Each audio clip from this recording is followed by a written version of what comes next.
Sai này bây giờ sản đã má chế nào má dưới cho cái nhựa đây liền nó mà lại thì nó tàu thế nào nữa cứ thiết cờ thế à đau kìa nữa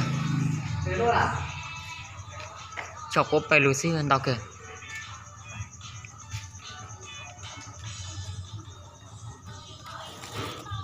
đau kìa không tin nó bay lùi xí nó làm gì đâu đây chú ơi nếu họ chạy yếu tao cái cho nó no thế này ô đau kìa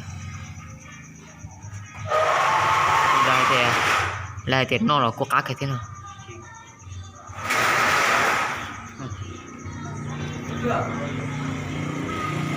hôm nào nó cũng mua thế ok em chỉ có mà đầu mà uống cá lửa uống cá lửa trong đây à cho cá lửa nhá không không lấy giống đâu vậy này em lấy trên một tề hả em lấy trên một tề trước mang về có 10 con làm súng rồi mà giờ trên nó hồi luôn ở đây nó để trứng hả nó để trứng nó phát triển nhiều mà là tiền đến chân là cái thế để mà lấy đầu nó này không lấy được à? Không lấy được cái con quả sấu kia đâu? Cái quả sấu năm. từ nãy tôi phải đó. Từ nó mà lấy ok cho nó no xem. Bữa thằng tệ này khoan cả loại này cái cậu từ xí nữa. Cái quả ở dưới ruộng. Cái cậu từ cho nó nông sư ta chỉ mà ý gì nào mà tao hành. Ý gì nào mà những chẹp bún cậu cho nó đấy. Năm sau có thì mang về cho cháu nha lúc già ấy. Lúc nào thì cháu. Cho nó thì giống lúc còn tung nữa.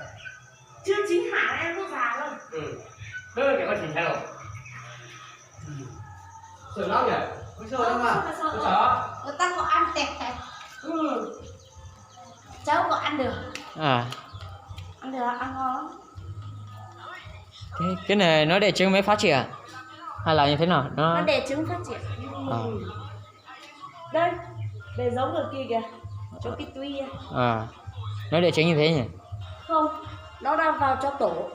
Mai này nó nở thành bướm mới đẹp trứng. Trứng kia mới nở thành con này.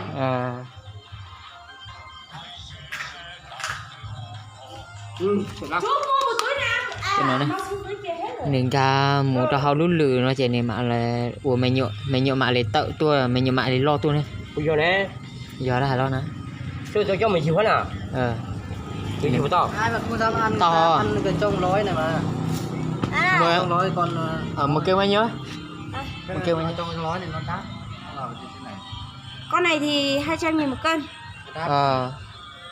Nhưng mà đôi canh lên nó. Thì con này không sự đâu mà. Nó có bay. Ok. Không bay đâu mà. Mấy này đẻ trứng nó nở ra thì đẻ trứng sau là nó bay đi. Hoặc là có con nó chết ở đấy. Con này ăn ngon lắm. Cái này thì ăn được, cái này thì tôi ăn thì tôi không sợ, cái này tôi ăn thì tôi sợ lắm. Cái này dưới kia mà xuống dưới chỗ bảo ai đó. Cái này cái loại này một kêu nó bao nhiêu? Một cân 100.000. Cho toàn cái nó này đây. lấy tôi sợ cua rồi cái này. Cho anh này cứ rộng anh này lười đó. Không sợ đâu mà. Sợ lắm. Sợ đâu. Con sâu tre kia thôi mà. Cái này mà chú cứ lấy thì lấy nhiều lắm, nhưng mà bây giờ không mở khẩu đấy, mình không bán ra được đấy. Cho nó lấy thì một tí thì bọn cửa cái này nó ít kilo này ít bùa hồi là lúc cá lừa cho mọi cái này nè lúc lừa nó mà ít kilo này ốp bùa Việt Nam này hồi tuổi đó sao nó mà này ít bùa sáng xưa ít bùa Việt Nam cô chết cả thế chỉ sáng nó này cái mà xử lý tụi con nó mà cũng xin sao con kia cũng ăn được con này mới ăn được con này vẫn ăn được nhưng mà hơi sợ một tí con này là nó ỉa hết cước rồi còn con kia là nó đã ăn thì không ăn được còn những con loại cái này mang mấy con nuôi được không này ăn nó béo loại này cũng béo như con này nhưng mà nó chưa lột xác con này bán 150 này này nó chưa thành con này 2 ngày nữa là con này lột thành con này đấy bây giờ nó ở 2 ngày nữa là ở trong này bây giờ đang ở trong này chả chúng đã có hết chứ có hết mà chưa cắt đâu này thế nó là như này À. Trời ơi. 2 ngày nữa là nó thành con này lột xác thành con này. Thì xin ai bắt Nó từng kia vào chụp trong này này. được 4 ngày thì mới lộ sát như thế kia. Nè, Ừ. những ai Cái giúp này cái tao. chỉ được 2 Cả ngày. tao đó. Nè thì cho nên nó nhớ lúc thao này chạy này on không sẽ chạy này lo trong này nó đấy. Ừ. Trong này tôi đúng nó lại. Ăn mì tôm ở đây đây. Có trong chạy cờ thế. Thế Chia cờ thế. Ăn mì tôm. thế này. Ừ. Sức khoan. Đi là dù ai dù cái gì tốt thế này à. Tôi ăn với sức khoan. Thì cho nhà nó mấy từ ít kilo này ít bùa chi. Ừ. Họ cho tao nói ít kilo và ít bùa. Không biết. Lúc chị mà về nơi chỉ có 10 con thôi. 20 con 20 thì con. 2 con là bị nhà chị làm hỏng. À. Thì còn 18 con. Cái kia chị xí là chị mua. Chị xin về trên một tè xuống rồi. Bố nó chẳng biết đi mua ở đâu, nó lấy của bố nó về. À. Sao cái này bán nhiều quá chứ.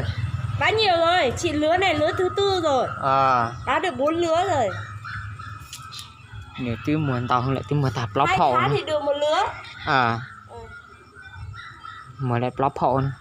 Ừ. Nhà thì tết chờ xuôi thì xuất từ tất cả mọi thứ là xuất từ cái kiện này chị. Tết chờ xuôi là yuan tàu hành ta sẽ mới chỉ nói tết chờ xuôi là từ cái Con kiện này chị. ăn như Chỉ sâu muốn chen hiểu thôi nữa. mà. À. Ăn nó giống như sâu chen thôi mà. À. Ừ. Thế cho nó lại thì nó cam bọn gọi là cá sống nữa. Cái nhà cho ấy tụi cao thích cô cái chuyện nó chạy. Cô bỏ nó cho mình đại cho tụi cu nó mà. Dạ. Cái nó nó. Những cái con này chắc là bị con gà nó tra tấn, chả chết rồi. À. Thì sao dưới cho này à. Thế bây giờ mà đi đám bá. Thì chị mang bán cho người Kinh, người Thái rồi mà. À. Đa giáo viên rồi. Mà là ở Patton phong thổ lấy nhiều nhưng mà không thích đi đây. À. Chỉ mỗi cái này thôi thì không thích đi. Không đủ đi nhé. Không bỏ đi. Thế thì Có cả món khác thì đi. thế thì họ thích mua thì vào đây mua thôi nhỉ. Ừ. Cứ thích đi.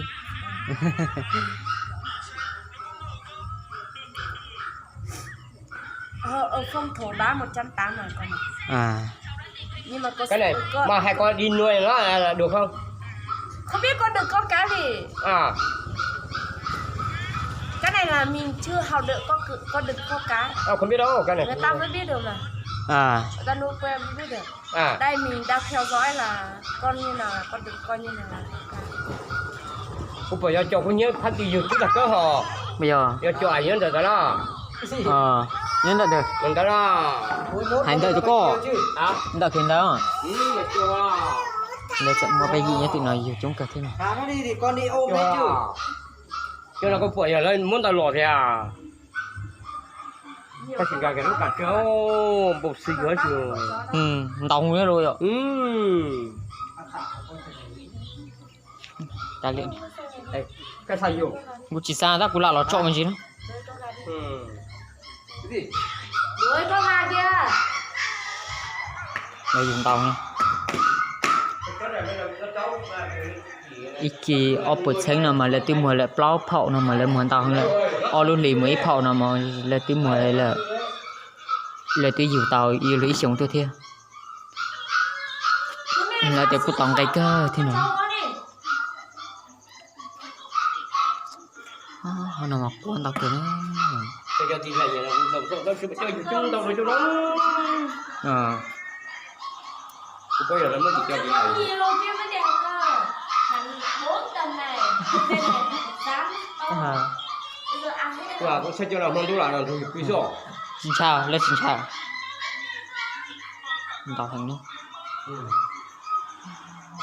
cái chuyện là chỉ cho nhà mẹ là người ta tự lo tua người ta tự non người ta tự yếu non nó cho này chỉ này thì lo tua Ý cái chung này rồi. là chắc cám bằng gọi đi cá sống rồi nữa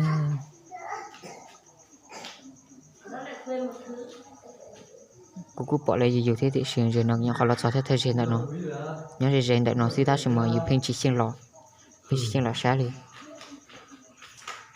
Hãy subscribe cho kênh Ghiền Mì Gõ để không bỏ lỡ những video hấp dẫn. Cậu tù. Cái một cái trải nghiệm mấy thử nghiệm chi xích cả. dạ Đó. Chạy tuôn xuống dưới ruộng này là không chở được à?